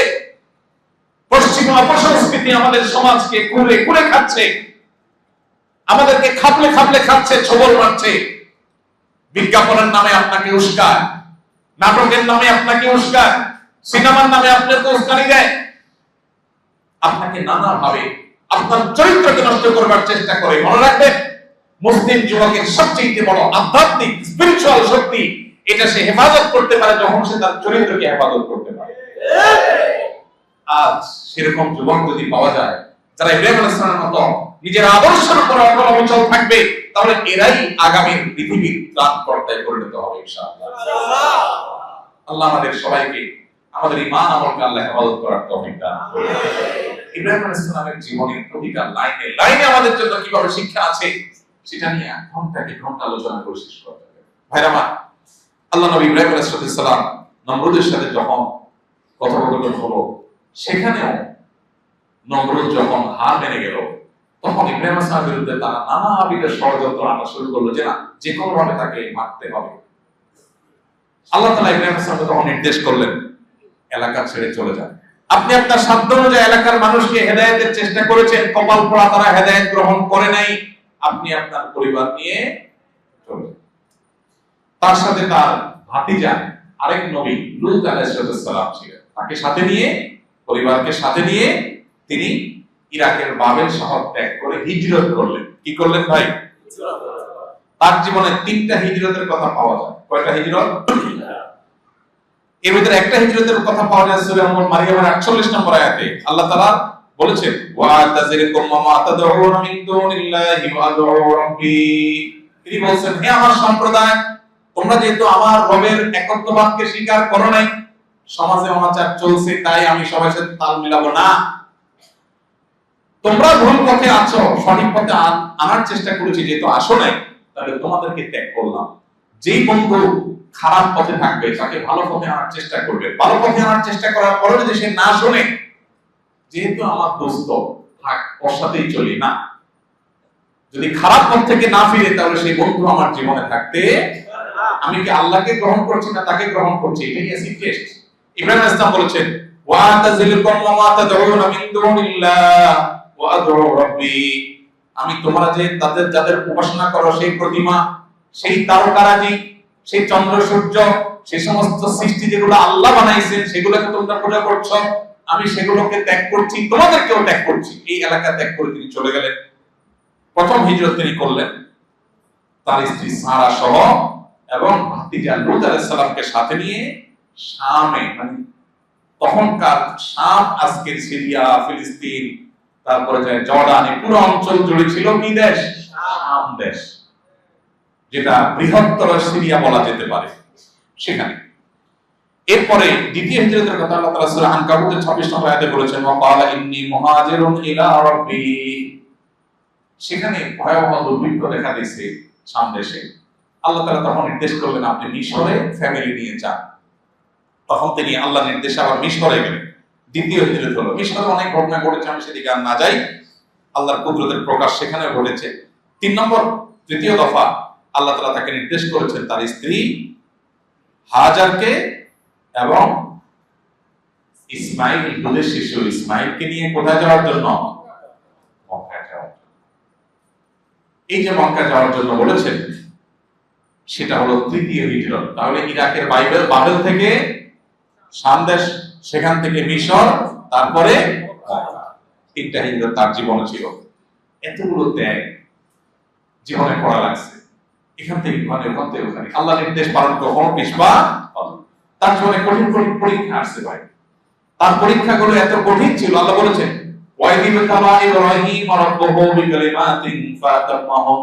ইব্রাহিমের কথা স্মরণ করো তোমরা, যে আল্লাহ তাআলা তাকে অনেক পরীক্ষা করেছেন, সবগুলো পরীক্ষায় তিনি উত্তীর্ণ হয়েছেন, একটা পরীক্ষাও তিনি ফেল করেন নাই। আমরা সেই গ্রামার অনুসারী যেন হই, কোরআনে বারবার আমাদের নির্দেশ করা হয়েছে যে আমরা যেন মিল্লাত ইব্রাহিম হানিফ সরল আদর্শ যেটা অনুসরণ করি। আল্লাহ তাআলা তাকে জীবনে অনেকগুলো পরীক্ষা নিয়েছেন। দেখুন, প্রথম পরীক্ষা তো ওই আমরা শুনলাম, এলাকাবাসী, নিজের বাপ দাদা সবাই তার বিরুদ্ধে ছিল। এটা পরীক্ষা না পরীক্ষা? এটা পরীক্ষা। এমনকি এলাকার মহাশক্তিধর জালেম শাসকের বিরুদ্ধে, এলাকাবাসীর বিরুদ্ধে, বাপ দাদার বিরুদ্ধে, প্রতিবেশীর বিরুদ্ধে, এর চেয়ে বড় পরীক্ষা হতে পারে? আচ্ছা, এরপরে দ্বিতীয় দফা দেখা গেল যে নমরুদ, তার সাথে বিতর্ক, বাহাস, অগ্নিকুণ্ডে নিক্ষেপের পরিস্থিতি, আরেকটা পরীক্ষা। এরপরে আল্লাহ রাব্বুল আলামিন জীবনের শেষের দিকে এসে এমন এক পরীক্ষা নিলেন, সে পরীক্ষার কথা আপনারা সবাই জানেন। আল্লাহ নির্দেশ করেছেন নিজের কলিজার টুকরা পুত্র ইসমাঈলকে জবাই করার জন্য। সহজ পরীক্ষা? কি বলেন? আল্লাহু আকবার। একটা বন্ধুকে আল্লাহর নির্দেশ পালন করতে গিয়ে ত্যাগ করতে পারি না, একটা হারাম সম্পর্ক ত্যাগ করতে পারি না, সেখানে সন্তানকে জবাই করার নির্দেশ, কুরবানি করার নির্দেশ, কত বড় পরীক্ষা ভাইরা আমার। এই পরীক্ষায় তিনি পাস করছেন না ফেল করছেন? পাস। আল্লাহু আকবার। কি পরীক্ষা ছিল বলেন? তিনি স্বপ্নে দেখেছেন সন্তানকে কোরবানি করছেন। সন্তানকে কি বললেন? বাবা, ইন্নী আরা ফিল মানামি আন্নী আযবাহুকা ফানজুর মাযা তারা। বললেন, বাবা, আমি তো স্বপ্নে দেখেছি তোমাকে কোরবানি করা। আর নবীর স্বপ্ন কিন্তু ওই আমাদের স্বপ্নের মতো না। আমাদের স্বপ্নে ভুলও দেখি, ভালো দেখি, ঠিক ঠিকানা নাই, তাই না? নবীর স্বপ্ন, সব নবীদের স্বপ্ন ওই, তার ভুল কিছু দেখেন না, যা দেখেন আল্লাহ দেখেন। ফানজুর মাযা তারা, অতএব হে বাবা তুমি বলো এখন কি করব? আল্লাহু আকবার। ইসমাঈল আলাইহিস সালাম নবীর সন্তান, নবী, তিনি কি বলেছেন?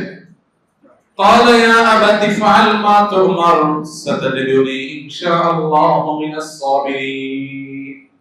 বললেন, বাবা, আল্লাহ আপনাকে যে নির্দেশ করেছে নির্দ্বিধায় নিশ্চিন্তে সেটা বাস্তবায়ন করেন, আমি আপনার সন্তান হিসাবে সর্বোচ্চ ধৈর্য ধারণ করব। যেমন বাপ তেমন ছেলে। বাকি রইল মা। মা অনুমতি দেয় কিনা? দিছে না বাধা দিছে? আল্লাহু আকবার। এজন্য কিয়ামত পর্যন্ত সকল পরিণত বয়সের পুরুষদের জন্য আল্লাহর আদেশকে কিভাবে মাথা পেতে নিতে হয়, যদি সেটা নিজের মনের বিরুদ্ধে হয়, তার জন্য সবচেয়ে বড় শিক্ষার নাম হলো ইব্রাহিম আলাইহিস সালাম। গোটা পৃথিবীর মাতৃ জাতির জন্য, মায়ের জাতির জন্য, মায়েদের জন্য, বোনদের জন্য আল্লাহর আদেশের সামনে কিভাবে নিজের কলিজার টুকরাকেও কোরবান করতে হয়, তার জন্য সবচেয়ে উত্তম আদর্শের নাম হলো ইব্রাহিম আলাইহিস সালামের স্ত্রী হাজার। এরপরে আসেন গোটা পৃথিবীর তরুণদের জন্য, যুবকদের জন্য আল্লাহর পক্ষ থেকে আল্লাহর আদেশের সামনে কিভাবে অবিচল থাকতে হয়, নিজের সবচেয়ে প্রিয় জিনিসটাকে কিভাবে ত্যাগ করতে হয়, তার সবচেয়ে বড় শিক্ষা তরুণদের জন্য রেখে গেছে কে? ইসমাঈল আলাইহিস সালাম। তরুণ ভাইরা আমার, আল্লাহর নির্দেশের সামনে স্যাক্রিফাইস করা শিখবো তো ইনশাআল্লাহ। একজনের সাথে হারাম রিলেশন আছে, কিন্তু আল্লাহর অনুমোদন নেই, হয় বিয়ে আর না হলে সম্পর্ক ঠিক না।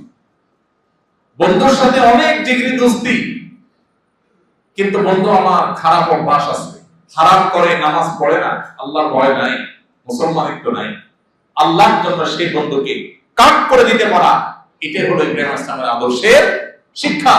মনে রাখবেন, নিজের মনে যা চায় সেটা গোলামি করার নাম, প্রবৃত্তির দাসত্ব করার নাম মনুষ্যত্ব নয়। এটা যে কেউ করতে পারে। প্রকৃত বাহাদুরি, বীরত্ব হলো নিজের মনের বিরুদ্ধে যুদ্ধ করে সেই যুদ্ধে জয়ী হওয়া। আল্লাহ আমাদেরকে সেই তৌফিক দান করুন।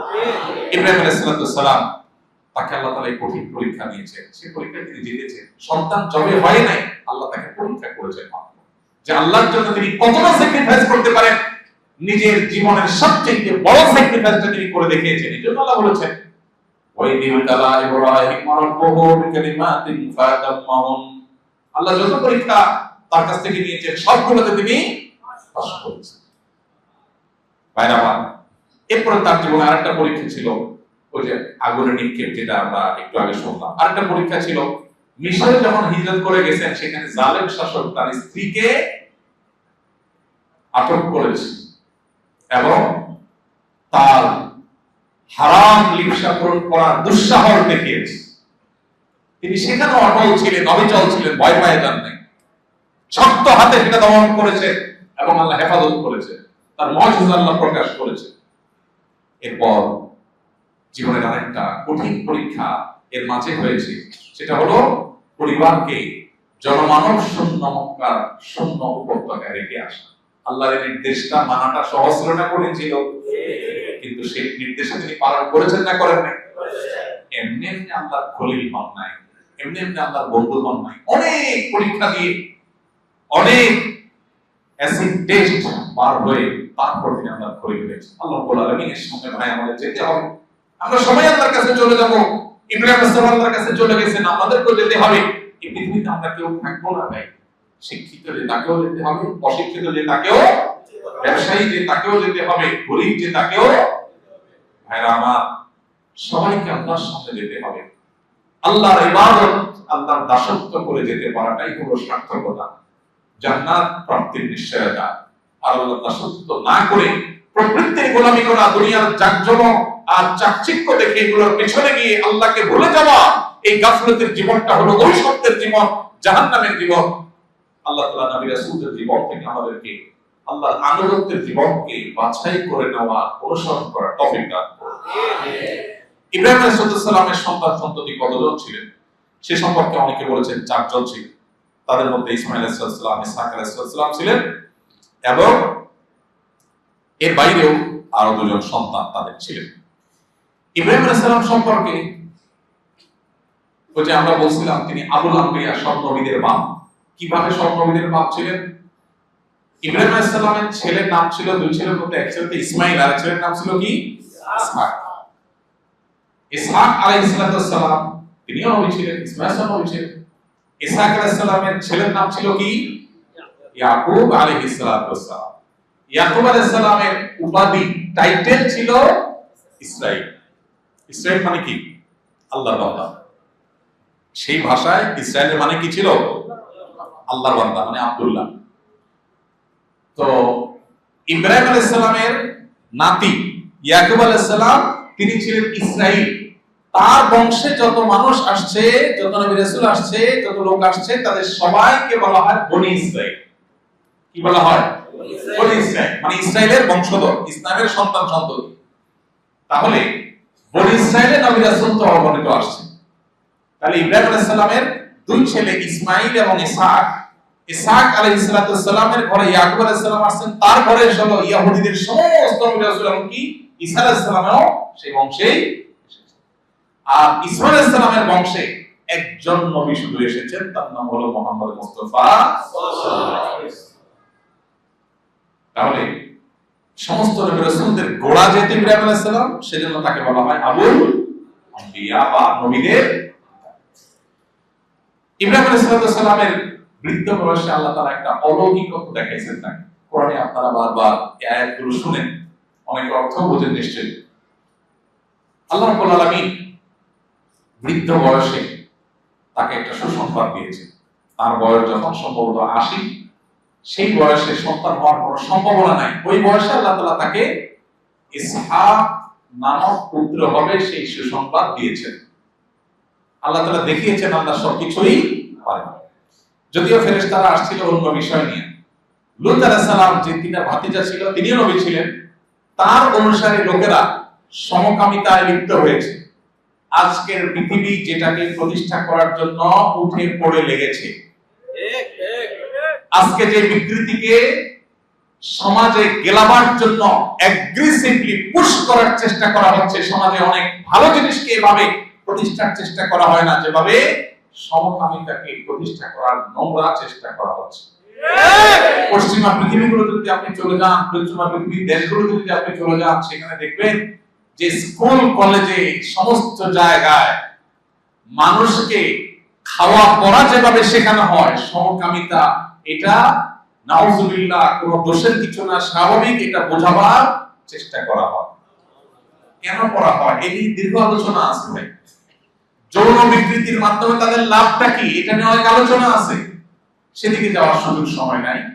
আমরা শুধু এটুকু বলতে চাই, আমাদের দেশে আমাদের প্রচলিত আইনে সমকামিতায় লিপ্ত হলে কারাদণ্ডের শাস্তির কথা বলা আছে। এটা অপরাধ, বেআইনি।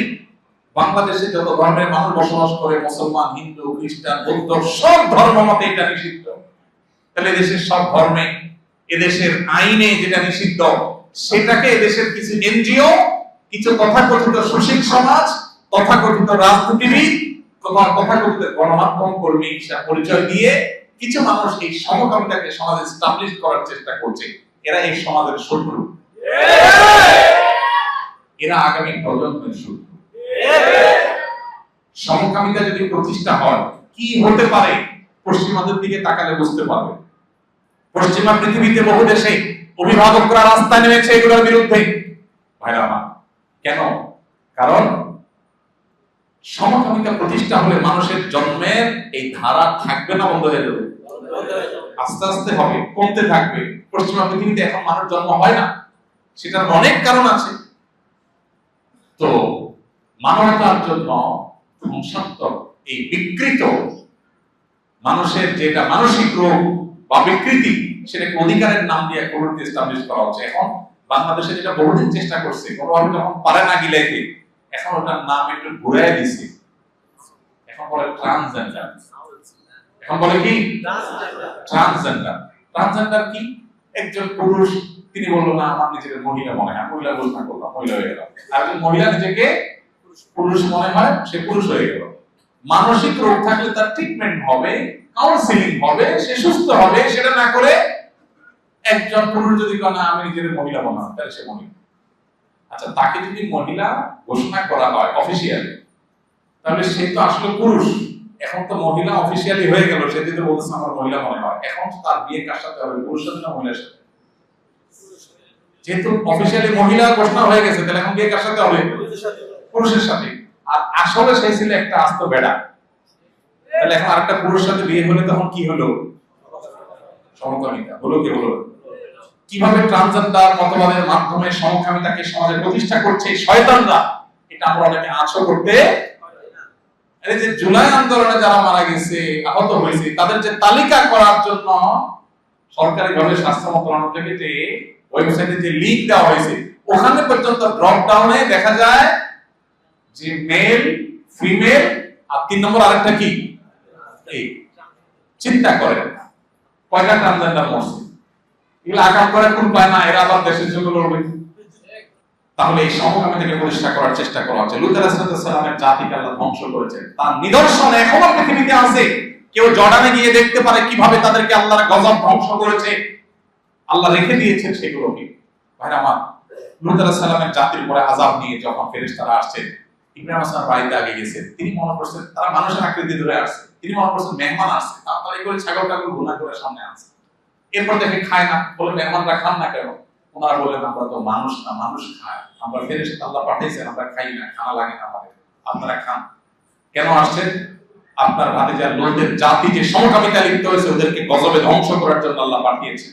তখন ইব্রাহিম ইসলামকে প্রসঙ্গত সুসংবাদ দিলেন, আরেকটা সুসংবাদ আপনার জন্য আছে, সেটা হলো আল্লাহ আপনাকে বার্ধক্য বয়সে একটা সন্তান দিবেন এবং তার নাম হবে ইসহাক। তো আল্লাহ তাআলা ইব্রাহিম ইসলামকে সেটা দিয়েছেন। তার গুণাবলী কি ছিল আমরা শেষ করব, সময় অনেক হয়ে গেছে। ইব্রাহিম ইসলামের গুণাবলীকে বলে শেষ করার কঠিন। একটা ছিল হলো ধীরস্থিরতা, শান্ত মেজাজের। এই জন্য তিনি সফল হয়েছেন সব ক্ষেত্রে। দেখেন, মাথা গরম করেননি। এলাকাবাসী এত হটকারিতা করছে, এত বাড়াবাড়ি করছে, তিনি পাল্টা বলেন নাই যে তোমাদেরকে আমি শেষ করে ফেলবো। এই জন্য দাওয়াতের কাজ যারা করে তারা কি হতে হবে? শান্তশিষ্ট এবং সবরকারী হতে হবে।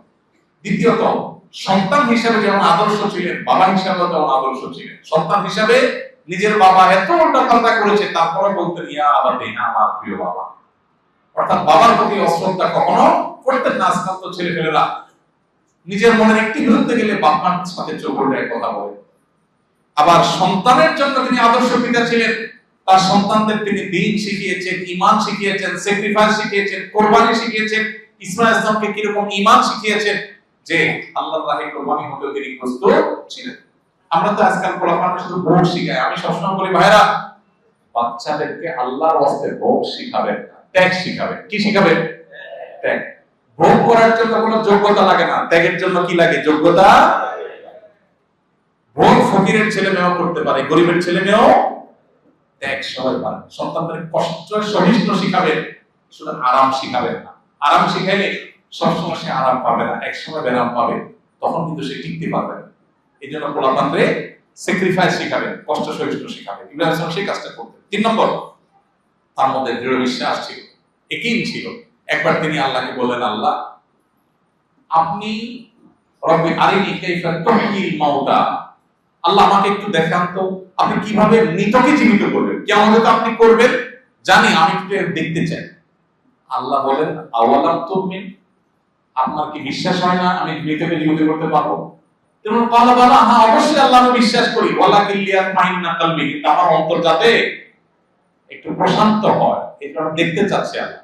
আল্লাহ বলেন ঠিক আছে, ফাখুয আরবাআতাম মিনাত তাইর, 4টা পাখি নেন, জবাই করেন, টুকরা টুকরা করে 4 পায়ে রাখেন। এরপর এগুলাকে আল্লাহ বলছেন যে আমার নাম নিয়ে ডাক দেন, এটা সবাই জীবিত হয়ে আসবে। তারা এসেছে। আল্লাহর কুদরতের প্রকাশ আল্লাহ তার কাছে ঘটিয়েছে। ভাইরা আমার, ইব্রাহিম আলাইহিস সালামকে এর মাধ্যমে আল্লাহ তাআলা দৃঢ় ঈমান ওয়ালা বানিয়েছেন। তার ঈমানের শক্তি ছিল অনেক সবল এবং শক্তিশালী। তার বাহাদুরি, বীরত্ব ছিল অনেক বেশি, সবর ছিল অনেক বেশি। তার তাওয়াক্কুল ছিল আল্লাহর প্রতি অনেক বেশি। এইজন্য অগ্নিকণে নিক্ষেপ হওয়ার সময় বলছেন আল্লাহ আমার জন্য যথেষ্ট। তার হিকমত এবং ধৈর্য ছিল অসীম। তাকে আল্লাহ বলেছেন তিনি হানিফ ছিলেন, তার আদর্শ ছিল সরল সঠিক। এজন্য বলেছেন ওয়াকালু কুনু হুদান ওয়া নাসারা তাহতাদু কুল বাল মিল্লাতা ইব্রাহিম হানিফান মুসলিমা ওয়া মা কানা মিনাল মুশরিকিন। আল্লাহ আমাদেরকে নির্দেশ করেছেন, ইহুদি খ্রিস্টান সবাইকে নির্দেশ করেছেন যে ইব্রাহিমের ধর্ম এবং আদর্শ অনুসরণ করবা, যেটা সরল সঠিক, ইসলামের দিকে গেছে, তাওহীদের দিকে গেছে, সেটা শিরক থেকে মুক্ত। আল্লাহ তাআলা তাকে বলেছেন তিনি ধৈর্যশীল ছিলেন, আল্লাহর দিকে ধাবমান ছিলেন, দুনিয়ামুখী ছিলেন না। খাই খাই আমরা যেরকম করি এরকম ছিলেন না, তিনি আল্লাহমুখী ছিলেন। আল্লাহ বলেছেন ইন্না ইব্রাহিম লাআওয়াহুন হালিম, ইব্রাহিম আল্লাহর দিকে ধাবমান ছিলেন এবং হালিম ছিলেন, চরম ধৈর্যশীল ছিলেন। তিনি ছিলেন সুস্থ অন্তরের অধিকারী। তার মনে কোনো বক্রতা ছিল না, 2 নম্বরই ছিল না, মুনাফিকি ছিল না, শিরক ছিল না, পবিত্র ছিল তার অন্তর। এজন্য আল্লাহ বলেছেন ইজ্জা রাব্বাহু বিকলবিন সালিম, ইব্রাহিম যখন তার রবের কাছে এসেছে পরিচ্ছন্ন অন্তর নিয়ে এসেছে। আল্লাহ কোরআনে বলেছেন ইয়াওমা লা ইয়ানফাউ মালুন ওয়ালা বানুন ইল্লা মান আতাল্লাহা বিকলবিন সালিম। কিয়ামতের দিন আল্লাহর কাছে যদি কেউ সুস্থ অন্তর নিয়ে যায়, যে অন্তরে হিংসা নাই, দুনিয়ার মোহ নাই, খারাপ জিনিস নাই, সে নাজাত পাবে। সন্তান সম্পদ মানুষকে নাজাত দিতে পারে না। রাসূলুল্লাহ সাল্লাল্লাহু আলাইহি ওয়াসাল্লাম সম্পর্কে আল্লাহ আরো সার্টিফিকেট দিয়েছেন, তিনি মেহমান নওয়াজ ছিলেন। এক হাদিসে আছে নবী সাল্লাল্লাহু আলাইহি ওয়াসাল্লাম জিজ্ঞাসা করেছেন ফেরেশতাকে, আল্লাহ তাআলা ইব্রাহিমকে খলিল হিসাবে কেন ঘোষণা করেছেন? বলেছে তিনি মানুষকে খানা খাওয়াইতেন, খানা খাওয়ানো পছন্দ করতেন, মেহমান নওয়াজ। যে ফেরেশতারা আসছে মেহমান নওয়াজি করছে। এরপর আল্লাহ তাআলা তাকে বলেছেন তিনি রাশিদ ছিলেন, সত্য পথের দিশা আল্লাহর পক্ষ থেকে তিনি পেয়েছেন, ভালো কথাই বলতেন, ভালো কথাই চলতেন। আল্লাহ বলেন ওয়ালাকাদ আতাইনা ইব্রাহিমা রুশদা মিন ক্বাবলু ওয়া কুননা বিহি আলিমিন, ইব্রাহিমকে আমি হেদায়েত দিয়েছি, সঠিক পথ ছাড়া ভুল পথে তিনি যেতেন না। এবং আল্লাহ তাআলা তার সম্পর্কে আরো বলেছেন ওয়াজকুর ইবাদানা ইব্রাহিম ওয়া ইসহাক ওয়া ইয়াকুব ওয়া উলিল আইদি ওয়াল আবসার, ইব্রাহিম, ইসহাক এবং ইয়াকুব তারা বাপ বেটা, এরা সবাই ছিলেন উলিল আইদি, শক্ত হাতের। শক্ত হাতের বলতে আল্লাহর আনুগত্যের ক্ষেত্রে তারা দৃঢ় ছিলেন এবং অন্তর্চক্ষু সম্পন্ন ছিলেন। আল্লাহ তাআলা তার বৈশিষ্ট্য বলতে গিয়ে আরো বলেছেন তিনি সত্যবাদী ছিলেন। ওয়াজকুর ফিল কিতাব ইব্রাহিম ইন্নাহু কানা সিদ্দীকান নাবিয়্যা, ইব্রাহিম আলাইহিস কথা স্মরণ করো যে তিনি ছিলেন সত্যবাদী নবী, কখনো মিথ্যা বলতেন না এবং আল্লাহর একত্ববাদের বাইরে কখনো বিশ্বাস রাখতেন না। ওয়া ইন্নাহু ফিল আখিরাতি লামিনাস সালিহিন, আল্লাহ বলেন আখিরাতে নেককারদের অন্তর্ভুক্ত হবে। ভাইরা, ইব্রাহিম আলাইহিস সম্পর্কে আসলে কথা আমি যেটা বলেছি 2-4-5 ঘন্টা বলে শেষ করা যাবে না, আমরা শেষ করি। ইব্রাহিম আলাইহিস সালাম আল্লাহ তাআলার কাছে অনেক দোয়া করেছেন, কোরআনে সেই দোয়াগুলো উল্লেখ আছে। দোয়াগুলো বলতাম, তার অনেক সময় হয়ে গেছে, আমি সেদিকে যাচ্ছি না। আপনারা অনলাইনে সার্চ করবেন দোয়াগুলো, কিছু অনেক দোয়া আছে এবং তার সেই দোয়াগুলো আমাদের জীবনে খুব গুরুত্বপূর্ণ। তিনি আল্লাহর কাছে প্রত্যেকটা দোয়া করে তার কবুল হয়েছে। ওই যে দোয়া করেছেন রব্বানা ওয়াসবিহি রাসূলা, রাসূল পাঠান, আল্লাহ দোয়া কবুল করছেন না করেননি? করছেন। এবার বিভিন্ন দোয়া আল্লাহর কাছে করেছে। দেখুন, মানুষ তো নিজের ছেলে মেয়ের চিন্তা করে। ইব্রাহিম আলাইহিস সালাম তার পরবর্তী বংশধরের জন্য আল্লাহ তাআলার কাছে দোয়া করেছেন। যুররিয়া বলতে পরবর্তী বংশধর, ছেলে মেয়ে, তাদের বংশে যারা আছে সব স্বামী, তাদের সবার হেদায়েতের জন্য তিনি দোয়া করেছেন। ইসলামের জীবনে থেকে আমরা 4-5টা ছোট ছোট করে শিক্ষা জেনে শেষ করি। নাম্বার 1, তাওহীদ, আল্লাহর একত্ববাদ। এক্ষেত্রে কোন ছাড়, স্যাক্রিফাইস চলবে না। আল্লাহই আমার সৃষ্টিকর্তা, আল্লাহই আমার বিধানদাতা, আল্লাহই আমার মালিক, আল্লাহ আমার পালনকর্তা। গোটা পৃথিবী, গোটা দুনিয়ার সকল সভ্যতা একসাথ হয়ে, গোটা পৃথিবীর সকল শক্তি একসাথ হয়ে যদি আমাকে কোনো কিছুকে দেখায় একভাবে, আর আল্লাহ যদি আমাকে অন্যভাবে বলে, তো আমি আল্লাহর পথেই চলবো, সেটা আমার কাছে বুঝে আসুক অথবা ইব্রাহিম আলাইহিস সালামকে আল্লাহ অনেকগুলো নির্দেশ করেছেন, বুঝে আসে নাই। ওই যে বলছেন মুআজ্জিন ফিন নাসি বিল হক, হযরত ঘোষণা দেয়, বুঝে আসছে, কিন্তু তিনি দিয়েছেন, কাজ হয়েছে না হয় নাই? আল্লাহ তাআলা তাকে সন্তান জবে করার নির্দেশ দিয়েছেন, বুঝে আসছিল, কিন্তু তিনি সফল হয়েছেন না হন নাই? এভাবে জীবনের প্রত্যেকটা ক্ষেত্রে আল্লাহর নির্দেশের সামনে অটল অবিচল থাকার সবচেয়ে বড় শিক্ষা ইব্রাহিম আলাইহিস সালামের জীবনে আছে। ইব্রাহিম আলাইহিস সালাম সন্তানদের জন্য, বংশধরদের জন্য দোয়া করতেন, তাদেরকে নামাজ কায়েমকারী বানাতেন। এজন্য আমরা আমাদের সন্তানদের দুধে ভাতে রাখবো, শিক্ষা শিক্ষিত করব, কিন্তু পাশাপাশি সবচেয়ে গুরুত্ব দিয়ে তাদেরকে দিনদার, আল্লাহ ভীরু, নামাজি করার চেষ্টা করব। তাহলে এরাই সুসন্তান হবে, সুনাগরিক হবে। ইব্রাহিম আলাইহিস সালামের জীবন থেকে শিক্ষা গ্রহণ করি। আরেকটা হলো আল্লাহ তাআলার কাছে দোয়া এবং ভয়, এটা বিপদের সময় তিনি করতেন। ওই যে হাসবি আল্লাহ বলেছেন। আবার মিশরের জালেম শাসক যখন তার স্ত্রীকে গ্রেফতার করেছেন, তখন তিনি নামাজ আদায় করেছেন, আল্লাহর দিকে রুজু হয়েছেন, আল্লাহ তাকে উদ্ধার করেছেন। পরিপূর্ণ ইয়াকিন এবং বিশ্বাস না থাকলে দোয়া কবুল হয় না। পূর্ণ ইয়াকিনের সাথে আল্লাহর কাছে আমরা দোয়া করব। আর 5 নম্বর সর্বশেষ হলো যে কোনো ভালো কাজের পর আল্লাহর কাছে ইস্তিগফার এবং দোয়া করতে হয়। আমরা নামাজ পড়ে সালাম ফিরে কি পড়ি? আস্তাগফিরুল্লাহ, আস্তাগফিরুল্লাহ, আস্তাগফিরুল্লাহ। ইব্রাহিম আলাইহিস সালাম কাবাগর নির্মাণ করার আল্লাহর কাছে কয়েকটা দোয়া করেছেন। এর একটা দোয়া ছিল রব্বানা তাকাব্বাল মিন্না, আল্লাহ আমরা বাপ বেটা দুজন মিলে আপনার